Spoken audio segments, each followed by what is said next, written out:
Live in the big stories we're following, Health Minister Dr. Wilhelmina Jala discloses plans for the establishment of a drug task force to monitor the distribution of essential drugs in Liberia. Government of Liberia presents pro-poor agenda policy to the United Nations in New York, the United States of America. President of the Press Union of Liberia, Charles Coffey, says financial inclusion is critical to the survivability of the Liberian media.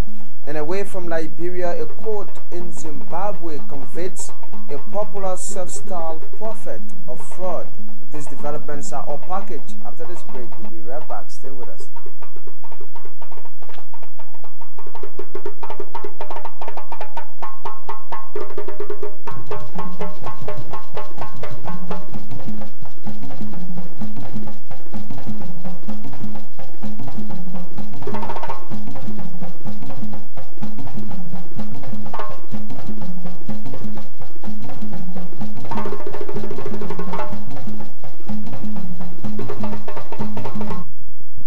Welcome back to the program. The government of Liberia has presented its pro-poor agenda to the United Nations in New York.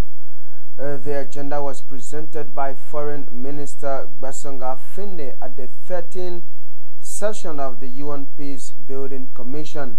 Minister Finde thanked the Peace Building Commission, that's the UN Peace Building Commission, for creating a platform for the government to present its vision to the world body. I pay special tribute to United Nations family, regional organizations, and member states for the overwhelming support Liberia continues to receive in our unrelenting pursuit for sustainable peace and economic recovery. You all witnessed the historical, monumental, and peaceful transmission of power in Liberia, principally as a result of the resolve of Liberians and the positive translation of the invaluable assistance from the international community, particularly the United Nations. It is also a manifestation of our growing and promising democracy, which was confirmed by His Excellency President Weah in his nationwide address when he said, and I quote, "And so today, I stand before you with confidence and declare that the state of our nation is strong, peaceful, united, stable, and promising, with great prospect for a better future for all." Very soon, you will hear from the Liberian ambassador to the United Nations on other particular steps the government of Liberia has taken in response to the much-needed reforms. But please allow me to mention a few. Recently, Liberia passed the Land Right Act, as well as the Local Government Act. These landmark acts are cardinal to the stabilization and development of our country. With the Land Right Act, there is so much needed to be done to ensure an effective implementation. Also speaking was the chair of the UN Peace Building Commission, Ambassador Olaf Scott. Ambassador Scott expressed delight about government's effort to sustain the peace following the departure of Omil. In my mind, very important discussions ahead of us, aiming to inform New York about your devoted work on the ground with the pro-poor agenda for prosperity and development, which encompasses the statement of mutual commitments and the peace-building plan. Plans that have been worked out extensively with through the collaboration of this configuration and the government and the UN in Monrovia. As you are aware, this configuration has committed to accompany Liberia in its efforts to consolidate peace. Our mandate is to bring together all relevant actors to marshal resources and to advise on and propose integrated strategies for peace building. Equally important, we have a mandate to help improving the coordination of all relevant international actors within and outside the United Nations. As I said when I briefed the Security Council last spring, and which was very clear during my last trip to Monrovia in March, together with the Deputy Secretary General, there is a need to balance two realities when it comes to Liberia. On the one hand, very impressive progress has been made over the last few years, illustrated very well in the holding of peaceful and democratic elections and the transfer of power in a democratic and peaceful way, and the fact that all Liberians have really used the democratic space as a means to pursue their political agendas. On the other hand, we know that the situation in Liberia remains complex, and as the country is graduating from a country with a peacekeeping mission to a development context, issues around fragility, security, the fragility surrounding the human security dimension, governance, etc., challenges remain. Root causes of the conflict still need to be addressed, and I think the development plan is key in addressing these issues, and I think it very well acknowledges the important link between development and sustaining peace. For his part, Liberia's permanent representative to the United Nations, D. Maxwell Kimoya, said the government is making strides in addressing critical concerns for needed reforms. And proudly, Liberia hosts the largest gender-responsive security sector reform initiative currently supported by the United Nations. And just as UNMIL was outstanding, so is the current United Nations country team. It is indeed a privilege for us to benefit from such valuable support. Excellencies, distinguished ladies and gentlemen, the correlation between peace and sustainable development cannot be overly emphasized. Against this background, and including many other factors, the visionary President of the Republic of Liberia, His Excellency Dr. George Manneh Weah, was wise in proposing and crafting Liberia's flagship National Development Agenda, dubbed the Propo Agenda for Prosperity and Development, that will address these critical concerns. An agenda with a decentralized, people-centered approach. Health Minister Dr. Wilhelmina Jala has disclosed plans for the establishment of a drug task force in Liberia.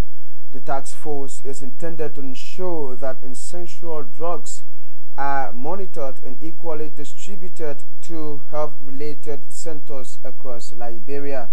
Dr. Jala said due to the importance of the monitoring aspect of the drug, she will be a key member of the task force.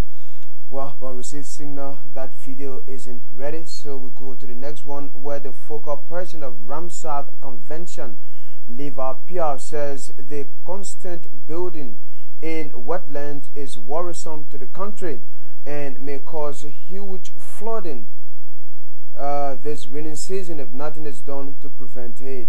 He spoke when the Environmental Protection Agency, EPA, organized a one-day awareness to educate Liberians about the danger of building in water that's in wetlands. That nobody's supposed to build in the wetland. Nobody's supposed to cut down the place and dry it to build house there. You do that in time to come. So most of you are young. In your very left hand, the floor will take over Monrovia. When you do that, certain time will come, you will not have enough fish to eat, because this is a nesting place for the fish. You understand what I'm saying? So that's a main message. Now we say clean up campaign. Last time we want to slip away. We have limit to clean in slip away because there are plastics and other things were there. Here we do not really see plastics around. We see people with cutlass say nobody's supposed to cut down anything here. You understand it? The only thing is supposed to clean mainly if you see plastics. Because plastic cannot get rotting. The both people they can say biodegrade, It can't get rotting. So when you see plastics, that's the only thing you're supposed to clean. You're not supposed to take the chapia or the whipper to cut down anything. You are not supposed to brush any vegetation here. You know, the mangrove, you are not supposed to brush it. The main thing what you do for us is to go from house to house in the place people who are building to tell them to stop. Because today we're educating you. Tomorrow the president could give the go ahead to even start breaking down some of this structure. You know what I'm saying? If there's a possibility. Sure. Right now we want education, but after education there could be action. So you got to help us now to go from place to place to educate the people, not to build in the wetland. Now, so I have to go back to that story with the Health Minister, Dr. Wilhelmina Jala, where she has called for an establishment of a drug task force in Liberia. Take a look at what she said about it. The drug supply or monetary amount is average. It's not that big. I'm not going to call the amount on the air, but it's not that big. And so, you know, we have two types of drug supply. Sure. We have one that the partners supply, the HIV, the reproductive, the tuberculosis. Those drugs are one set of drugs. But the essential medicine that we need for the day-to-day uses in the clinic, that one is in short supply. So as we work with different companies to come in, and we are working with them to say, look, how much of this essential medicine can you give us, you know, until we can pay you? Some kind of a system for them to keep supplying. But we at base have to make sure we know what we need first. Because even if they put a lot of drugs in the system and it's not controlled in terms of making sure that it gets to the drug depot and from the depot to the community and in the right hands, then, you know, we will not make any difference. So we have to follow the drugs. We have to have a drug task force. How soon are you going to set up that other task force? Can you imagine? Drugs task force. Drug task force that will go and make sure, and myself will be on that task force. You'll be on a task force. To make sure that when we deliver, it's reaching to the hospital. And when you get to the hospital, everybody shouldn't get sick at the same time because they hear drugs are delivered, you know, and finish all of this stuff. So we have to make sure that we have the essential treatment guidelines. So we are distributing the treatment guidelines to the different hospitals so that they can go by the treatment guidelines to make. The president of Liberia, PL, Charles Coffey, says financial inclusion is critical to the survivability of Liberian journalists. Mr. Coffey said there is a need for national government to provide loan programs for reliable members of the media to benefit them in the move to help strengthen the sector. Updating his members on his recent activities, he added that the PL is still concerned about the timely and conclusion in the Tyrone Brown case. We've also been following the situation with the late Tyrone Brown at the court. The court is going through the process. Again, we call on the judicial branch of government, which has that judicial sovereignty, to make sure that the court that is responsible to speed up with this investigation, so we can have a concluding part, which is a logical conclusion as it relates to the perpetrators. That will serve as a deterrent. So we've been receiving maximum cooperation from the judiciary. The first thing that the perpetrators are now behind bars, and we are concerned about the adjudication process. We think we are making progress on that. I was in Nima to attend a forum on the economic of our country, the business climate of our country. And our position was very clear. We talk about financial inclusion. That means financial obligations, banking institutions, every individual of the country must have access to the financial process of our country. And the PUL prevail on stakeholders to allow media institutions, even individuals, to have access to loans. So it was about credit worthiness, the payment plan. So we'll be prevailing on Central Bank of Liberia, the LBDI and other commercial banking institutions, the Liberia Bar Association, the Liberia Business Association, so that our institutions that are worth credit can access loan to alleviate the economic problem of our country. If you're just coming our way, you're watching LNTV News live, coming to you from Pinsville, outside of the nation's capital, Monrovia. My name is Edward, anchoring this morning's edition of this program, and the big stories we're following. Health Minister Dr. Wilhelmina Jala discloses plans for the establishment of a drug task force to monitor the distribution of essential drugs in Liberia. Government of Liberia presents its pro-port agenda policy to the United Nations in New York. PR President Task Office says financial inclusion is critical to the survivability of Liberian journalists. And away from home, a court in Zimbabwe convicts a popular self-styled prophet of fraud. More development still ahead, but after this break, we'll be right back. Stay with us.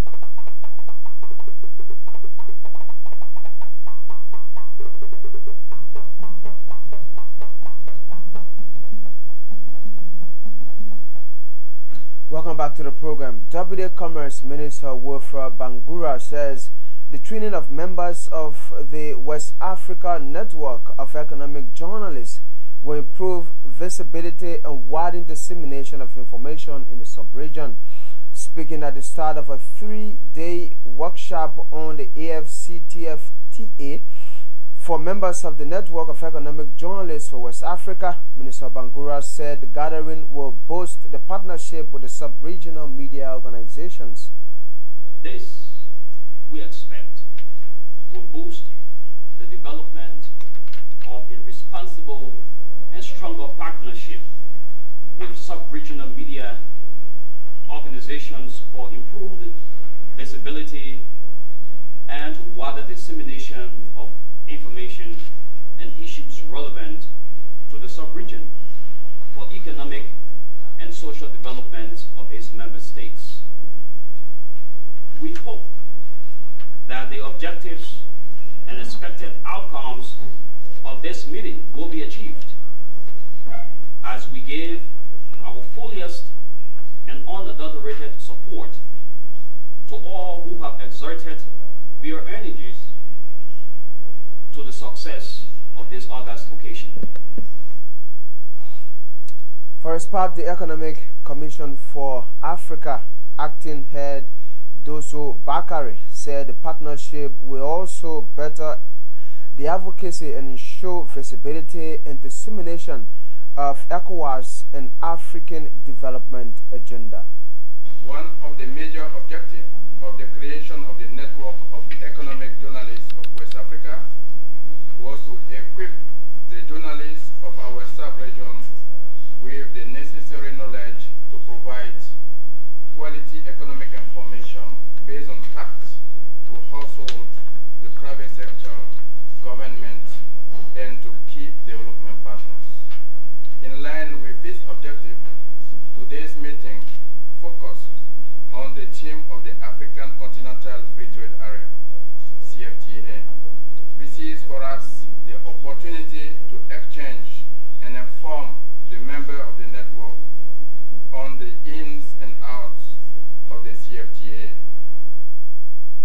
The House's Committee Chair on Education, Johnson Gwegolo, says he will prioritize education and health this year, followed by other areas in his district. Representative Gwegolo said he has also been providing scholarship to students despite government intervention, ensuring public universities and colleges are free across the country. He spoke Tuesday to LNTV News. What we did was we put a legislative agenda together and divided it into timelines. You know, by so and so time we should be able to do so and so. So at the end of the year we evaluated that. There were some things we did well, some things we didn't do that well. A key one was the education sector. Yeah, we were able to work with the education sector in Nimba to raise one of the schools to a high school. We thought we would have done more than that, but we only did one. You know, so in the Do administrative area specifically, you know, Famo High School now in Gray area, that is a high school now. education, ministry authorities in the sector. But we need to go to other areas in the district to ensure that indeed, you know, there are schools that have the student population, that even have the infrastructure and the instructional staff that are prepared to upgrade themselves so that we can work on that. A local structural artist, Tumax Johnson Flumo, is calling on President George Weah to see the need to help promote the talent and skills of creative young people in Liberia. According to Tumac, there are so many talented young people in Liberia who can contribute more to society, but their talents are dying due to lack of support to enhance their work. My dream is I want to be a structuralist in life. That's my focus. So if I can find somebody that will take me to where I can really achieve my goal, I really appreciate it. And I thought it was to do the president because I know that. The president of the National Civil Society Council of Liberia, Francis Grease, has urged women of Liberia to build self-confidence in themselves to ensure they get prepared for a political role in society. She said early preparation for women with interest in politics is critical to their success. You need to build your constituency. You need to be truthful to yourself, and you also need to build confidence in yourself. Because when you build confidence in yourself, many a times nobody will have to tell you what to do and how to do it. But you will have that zeal. You will be unstoppable. Because men prepare a long time before they get into politics. But most times women delay, and that's my encouragement. That if you know you want to get into politics, start early and ensure that at the end of the day, as you start early, you will be successful. Women political leadership training has kicked up in Pinsville. The program is held under the theme Enhancing Women's Capacity as Right Holders to Become Change Agents, I beg your pardon, in the prevention of gender-based violence and increase democratic participation. Musu Kamara is the head of the group Organization for Women and Children. She's been explaining more to reporters. Working. The program is about assisting change makers. It's titled Raise the Bar, Political Women Leadership Training. And we are here working with 16 change makers, 16 women that opt to make a difference in Liberia's society through engaging in politics, to enhance their capacity as change makers, to fight and champion the take-in on democratic processes in Liberia.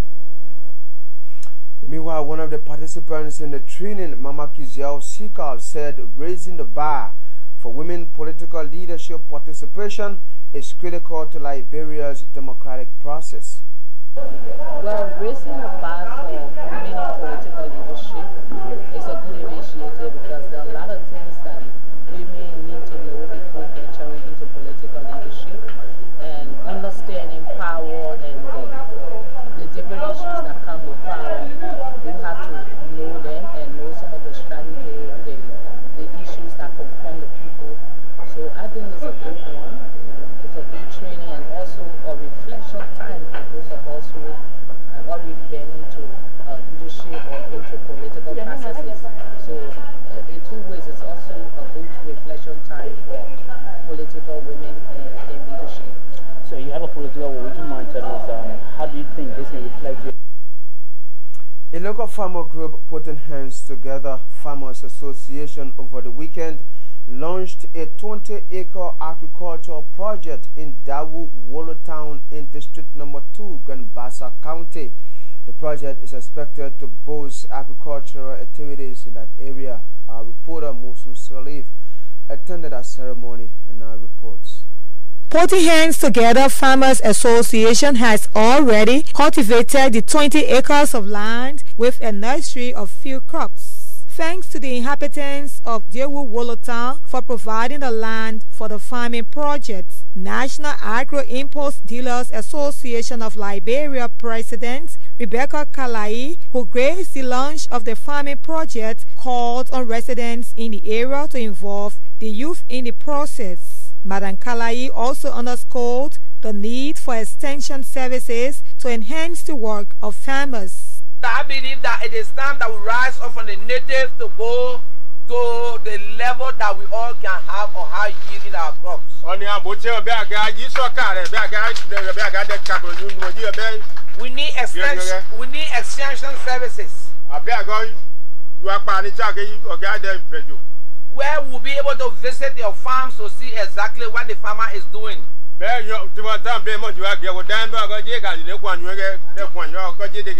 the extension visit, you'll be able to speak to the farmer and maybe help to add up to the knowledge.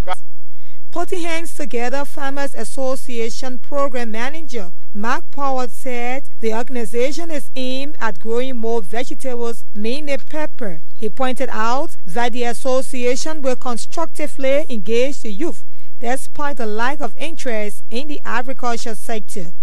Okay, the aim of this organization is to grow enough food to do mechanized farming. Okay, it also motivate the people in this territory to grow enough food, employ themselves, and do agriculture as a business. Meanwhile, Gazawa Nelson, a farmer, acknowledged that agriculture is vital to nation building. Madam Nelson said she is carrying out some rice farming in Bankwe Town with a bigger anticipation of producing rice and bag them for sale in December of this year. She said she had decided to begin the rice project in her village because she wants to create jobs for her people in the county. We're doing swampland, and right now we're carrying the rice mill and we're carrying the flour mill to Bankwe, where we have the production site. So we will be producing our own rice and buying seed rice from the farmer, producing it and bagging it. So we hope by the end of this year our rice will be on the market. How many are you? We got a team. The effort of Putting Hands Together Farmers Association is just one of the several initiatives across the country aimed at buttressing the national pro-poor agenda for development with emphasis on agriculture. Certainly, the agriculture initiative undertaken by the Putting Hands Together Farmers Association is one major step aimed at ending hunger in Liberia. I am Musu Salif reporting for LNTV News. Many thanks to Musu there for that report. Away from home now, a court in Zimbabwe has convicted a popular self-styled prophet of fraud and fined him $700 for falsely claiming he had a herbal cure for HIV and AIDS. Walter Magaya earlier pleaded guilty to contravening the Medicine Control Act by selling an unapproved drug. Police arrested him in November and seized a herbal drug which he used could kill people who had HIV and AIDS in Zimbabwe. That sounds interesting. But it brings us to the end of this morning's presentation of LNTV News Live. Before we let go, a very reminder of the big stories we told you. Health Minister Dr. Wilhelmina Jala discloses plans for the establishment of a drug task force to monitor and distribution of essential drugs in Liberia. Government of Liberia presents its pro-poor agenda policy to the United Nations in New York. BR President Charles Coffey says financial inclusion is critical to the survivability of the Liberian media. And away from Liberia, now the court in Zimbabwe convicts a popular self-styled prophet of fraud. Many thanks to all of you for watching LNTV News Live. Many thanks to all of our contributors, reporters, and switchers for making this edition a success. On behalf of the entire production team here at the Liberia